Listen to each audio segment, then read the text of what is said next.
नमस्कार साथियों, जय हिंद। अभी हम बात करेंगे कि बिहार लोक सेवा आयोग द्वारा आयोजित जो परीक्षाएं लगभग 10 वर्षों से संचालित हो रही है, सभी की जांच हो, क्योंकि सब परीक्षा में पेपर लीक की शिकायत जो है, जो आरोपी है TRD 3 के या 67वीं पेपर लीक कांड के जो आरोपी हैं, उनके बयान पर उन्होंने इकबालिया बयान बताया है। आर्थिक अपराध इकाई को अपने रिपोर्ट में जिस तरह की चीज़ें सामने आ रही है, विभिन्न सूत्रों के हवाले से जो खबर आ रही है, उसमें यह है कि आपको 66वीं पेपर लीक कांड, साथियों याद होगा कि 66वीं में कट ऑफ जो है 108 गया था, और 108 जो औरंगाबाद के एक परीक्षा केंद्र से प्रश्न पत्र आउट होने की बात हुई, और हम लोग लगातार प्रोटेस्ट कर रहे थे, परंतु BPSC ने नहीं माना कि प्रश्न पत्र आउट हुआ है, और सारी परीक्षाओं को हूबहू, लेकिन कट ऑफ 108 जाने का कभी भी BPSC के इतिहास में 97 से कट ऑफ ज़्यादा नहीं गया, और उस बार यानी 66वीं पेपर लीक में 108 कट ऑफ चला गया। तो आप समझ लीजिए कि इस तरह की चीज़ें हुई थी, और 67वीं पेपर लीक कांड हुआ तो सारी चीज़ें बिल्कुल परत दर परत खुल ही गई कि जो रंजीत रजक है, एक और IAS का नाम भी आ रहा था जो गुजरात कैडर के हैं, पटना में एक बहुत बड़ा इंस्टीट्यूट भी चलाते हैं, सेटर भी हैं, शिक्षक भी हैं, IAS अधिकारी भी हैं, और अमरेंद्र कुमार जो पिछले 7-8 वर्षों से BPSC के सचिव से लेकर और परीक्षा नियंत्रक यानी एग्जामिनेशन कंट्रोलर के पद पर रहे, उनकी भी भूमिका संदिग्ध है, क्योंकि रंजीत रजक ने स्पष्ट कहा था, और रंजीत रजक के परिवार से 4 से 5 लोग BPSC द्वारा आयोजित विभिन्न पदों पर कार्यरत थे।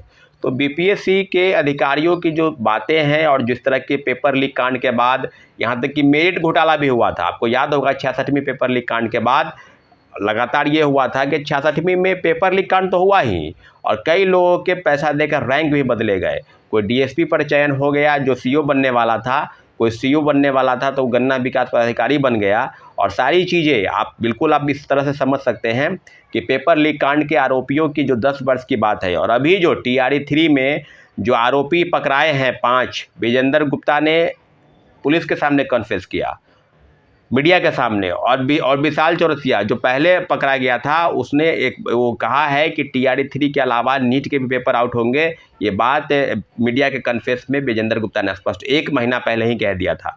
इसके बावजूद भी प्रशासन और जो नीट के कंडक्ट करने वाली एजेंसी है NTA, वो सतर्क नहीं हुई, और दोबारा पेपर लीक हो गया, क्योंकि जो भंडाफोड़ होना था वो इस तरह से। और जो आर्थिक अपराध इकाई ने भी रिपोर्ट सौंपा है कि वेयर हाउस में, यानी क्वेश्चन पेपर जो छपने के बाद जो वेयर हाउस में जाते हैं, वहाँ से प्रश्न पत्र जो है, वहाँ उसके पहले ही प्रश्न पत्र किसी होटल पर या इस तरह से जो कंपनी है जो ठेका लेती है पहुँचाने का, या जो कुरियर कंपनी है, ये तो मनगढ़ंत कहानी आर्थिक अपराध इकाई ने बताया। आपको याद होगा कि हजारीबाग से जब 270 लोग की गिरफ्तारी हुई, सभी लोग से बिना QR लगे प्रश्न पत्र मुहैया उन लोगों को कराए गए थे, और जो रटवाया जा रहा था, आप समझ लीजिए कि QR कोड बिना लगे हुए ये पेन ड्राइव में क्वेश्चन उन लोगों को मुहैया कराया गया, उन लोगों को बताया गया। तो फिर इस तरह की चीज़ें के रिपोर्ट बनाने का क्या सवाल है, रिपोर्ट बनाने का क्या तुक है? आप समझ लीजिए कि ये बस दिखावा है कि हमने इतने लोगों को।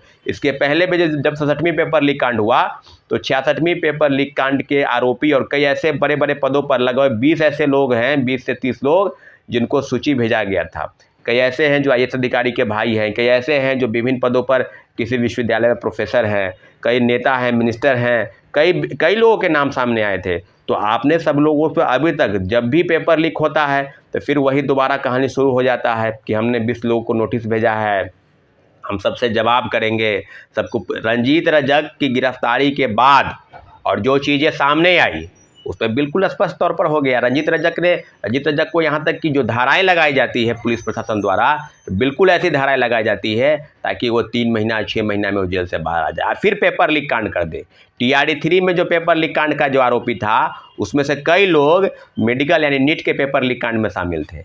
आप समझ लीजिए कि कोई उड़ीसा के बालासोर से पेपर लीक कांड करा देता है, कोई STA। आपको बता दें कि जो सिपाही भर्ती जो उत्तर प्रदेश में हुआ, जिसमें 50 लाख से ज़्यादा अभ्यर्थी शामिल हुए थे, उस भी पेपर लीक कांड के आरोपी जो हैं इस पेपर लीक कांड से शामिल हैं।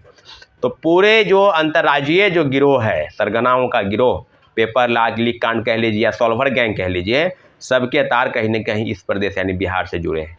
इसके पहले कई चीज़ों पर आपको याद होगा कि झारखंड JPSC के पेपर लीक कांड हुए, JSSC के पेपर लीक हुए, सब मामलों पर इस तरह के लीपापोती करने का प्रयास किया जाता है। परंतु आर्थिक अपराध इकाई ने जो रिपोर्ट सौंपा है बिल्कुल वो गले से उतरने वाला नहीं है, बिल्कुल वो मनगढ़ंत और बेबुनियाद इस तरह से जो है हवाई के लिए बनाकर और उसको परोसा गया है। इसलिए 66वीं पेपर लीक कांड हुआ, 67वीं पेपर लीक कांड हुआ। इसके अलावा एग्रीकल्चर के जो पेपर 1 या 2 मार्च को हुए उसमें भी पेपर लीक था। यहाँ तक कि अग्निशमन यानी बिहार की जितनी भी एजेंसी है जो फायर ब्रिगेड की परीक्षाएं हुई थी उसकी भी पेपर लीक है, जो आरोपी बता रहे हैं।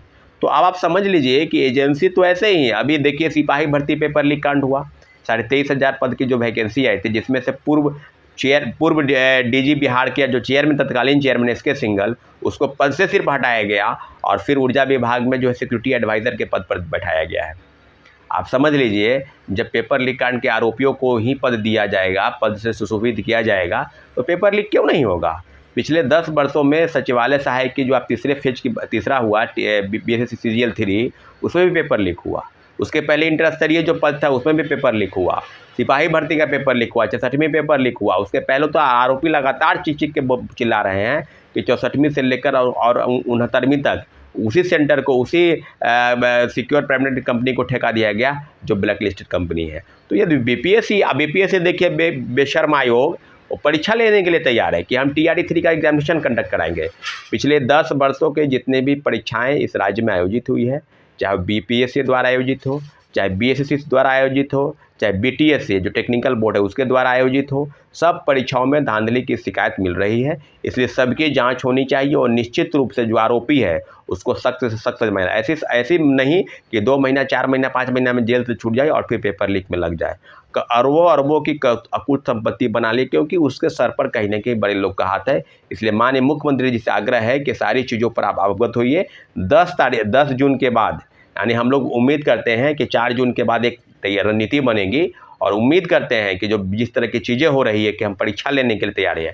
हम लोग BPSC TRE 3 जो भंडाफोड़ हुआ, जब तक जांच नहीं हो जाती है परीक्षा का कोई औचित्य नहीं है। और निश्चित रूप से इस तरह की चीज़ें जो पुनः परीक्षा की बात की जा रही है, कहीं ना कहीं मेरिट वाले छात्रों के साथ धोखा और अन्याय है। आने वाले समय में इसका खामियाजा उनको भुगतना पड़ेगा। लोकसभा के चुनाव और जो आगामी विधानसभा चुनाव में सब में शिक्षक अभ्यर्थी वोट नहीं करेंगे, और अगर वोट भी करेंगे तो नोटा पर बटन दबाएंगे। निश्चित रूप से हम लोग अब समझ चुके हैं कि शिक्षक अभ्यर्थियों के साथ इस राज्य के प्रतियोगिता परीक्षा तैयारी करने वाले जितने भी अभ्यर्थी हैं सबके साथ अन्याय करने पर तुल्य है। साथियों धन्यवाद, जय हिंद। हमारे चैनल को अपने सब्सक्राइब नहीं किया तो प्लीज़ सब्सक्राइब कर दे ताकि हमारी बात आप तक पहुँच सके। ठीक है, धन्यवाद।